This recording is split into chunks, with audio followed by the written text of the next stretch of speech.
محترم نے اپنی تقریر میں گلگت بلتستان کے انتخابات کا ذکر کیا ہے۔ آغا صاحب یہ فرمائیے گا، کیونکہ آپ انتخابات میں قومی جماعت کی طرف سے آپ پر کچھ ذمہ داریاں عائد تھیں۔ ان کا یہ کہنا ہے کہ انہوں نے آغا صاحب سے ملاقات کی خواہش کی مگر ان کی ملاقات نہیں کرائی گئی، کیا یہ بات درست ہے؟ یہ بھی فرما دیے گا کہ گلگت کی جامع مسجد میں قائد محترم سے مجلس وحدت کے سربراہ نے ملاقات کی، جہاں پر آغا راحت حسین الحسینی بھی موجود تھے۔ وہاں ایک فارمولہ طے کیا گیا تھا، کیا اس پر عمل ہوا تھا یا نہیں؟ اگر نہیں ہوا تھا تو اس کی وجہ کیا تھی، جس کا اثر گلگت حلقہ 1 پر ہوا؟ اس حوالے سے وضاحت فرمائیں۔ آپ کے سوال نے میرے زخموں کو پھر سے زندہ کر دیا۔ یہ سوال بہت ہی اہم ہے اور شاید بہت سے ایسے حقائق کے جو میرے سینے میں ہیں اب اس سوال کے ضمن میں پیش کروں گا۔ گلگت بلتستان کے الیکشن گلگت بلتستان میں پہنچ کے نہیں لڑا گیا۔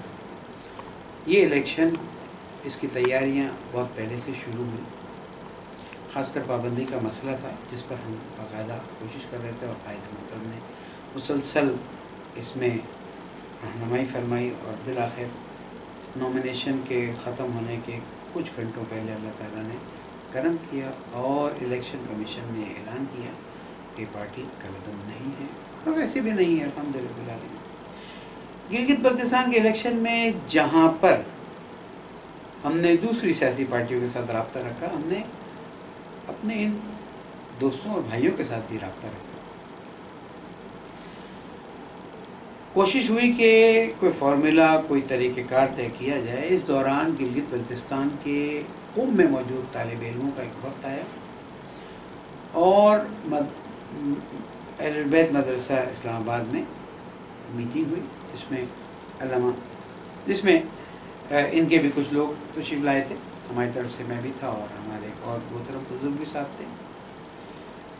وہاں پر ایک صورت تیار کی گئی اور کہا گیا کہ اس پہ عمل کیا جائے گا۔ میں نے جب اس صورت کو علامہ واحدی صاحب اور ان کے ساتھ پھر مل کے قائد محترم کی خدمت میں پیش کیا، تو قائد محترم نے فرمایا کہ دیکھیں، الیکشن تو لڑتے رہیں گے، لیکن اگر قوم کے اندر کسی طرح کا تفرقہ پیدا ہوا تو اس سے بہت بڑا نقصان ہوگا۔ اس لیے کوئی بھی فارمولہ ایسا کہ جس سے قوم کامیاب باہر نکلے اور قوم کی فتح ہو، آپ حق رکھتے ہیں میری طرف سے کہ اس کام کو آگے بڑھائیں۔ یہ گروپ گلگت بلتستان کی طرف روانہ ہوا۔ میں کچھ کاموں سے کراچی آیا اور پھر فوراً دوسرے تیسرے دن اسلام آباد پہنچا۔ میں نے ان محترم کو فون کیا تو انہوں نے کہا کہ میں تو گلگت بلتستان پہنچ چکا ہوں۔ میں نے ان کے ایک اور محترم کو فون کیا، انہوں نے کہا میں لاہور میں ہوں اور اب اتنا ٹائم نہیں۔ گلگت بلتستان کے بارے میں جس فارمولہ کی بات کی جا رہی ہے، یہ کوششیں ہو چکی ہیں۔ اب جب میں گلگت پہنچا ہوں تو وہاں پر ایک میٹنگ بلائی گئی اور اس میں یہ بات کہی گئی کہ ایک فارمولہ تیار کیا جائے، اور اس میں آغا صاحب کی بھی موجودگی ضروری ہے، دوسرے لوگوں کی بھی موجودگی ضروری ہے، اور باقاعدہ طور پر الیکشن سے چند دن پہلے اس میٹنگ کو کال کیا جانا تھا۔ آغا راحت صاحب نے جو فارمولہ دیا تھا، جو بات کی تھی، اس میں انہوں نے کہا تھا کہ آپ قائد محترم سے ایک اوکے لے لیں تاکہ پھر فیصلہ کرنے میں مشکل نہیں۔ وہ میٹنگ چند لوگوں ختم ہوئی، میں فوراً اپنے جہاں پر رہائش تھی وہاں گیا، وہاں سے میں نے قائد محترم کی خدمت میں ساری گزارشات پیش کی۔ آغا صاحب کا جملہ تھا، میں سمیع صاحب، جس فارمولہ پہ سب متحد ہو جائیں اس فارمولہ کو میری ابھی سے اوکے ہے۔